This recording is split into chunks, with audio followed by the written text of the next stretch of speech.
Autism is a neurodivergent disorder. We call it developmental disorder on the DSM for psychology. So with autism, I think the big picture when people think about autism, they think of a child that sits by himself, that has no interest in talking to other kids, Yep. has very specific game or toy or an interest that they're fixated on. Yes. And it's really hard for others to kind of engage them. So one of the biggest signs of autism is social deficit. Yeah. It's hard for them to engage with other peers. It's hard for them to engage with their family members, with their siblings, even parents, who is the most close people in their life. What do we exactly mean when we say is that spectra? A spectrum means it could be more than one way of looking at autism.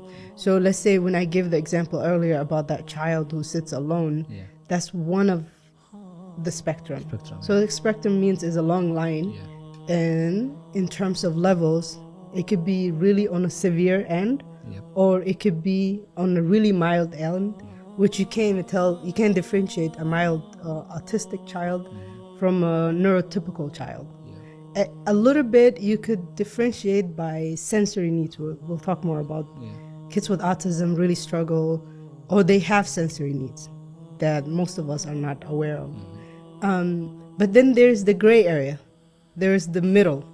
So it's not black and white. So spectrum means it's that on the person could have a little bit on the criteria. They can meet the criteria but not fully meet the criteria. They could meet the criteria on a severity level, on a moderate level, on a mild level. So that's what they call the spectrum. So and to go with that definition, it means also the support that each child who is autistic it's actually different from any other child. Yes. Like they should be approached depending on their spectrum level. Absolutely. Yes. As a parent, what are the support that actually they need support to look for? Okay, so let's say the parent noticed at early age, at maybe 18 months, at 15 months, when the child is walking now, and right?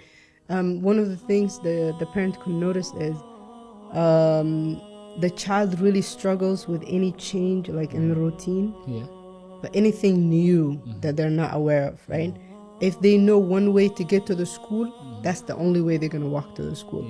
So for them, it's hard for them to switch and think, oh, maybe it could be multiple ways to walk to that school that would take me to the same direction. No, it's one way fixation, right? So then they realize, okay, no.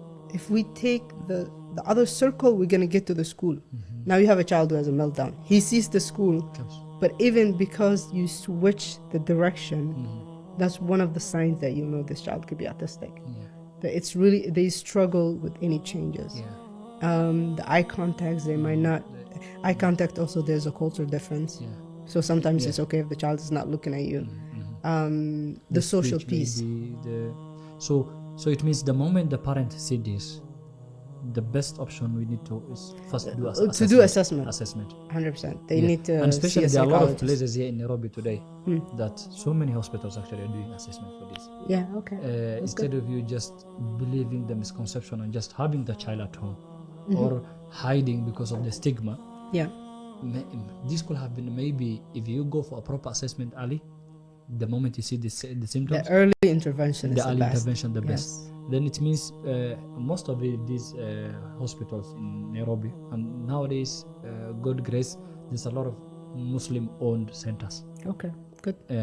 Some in South Sea, some in Kilimani. Yes. So what we need to, for us as a community, for us to do a proper assessment as early as we can once we see the symptoms.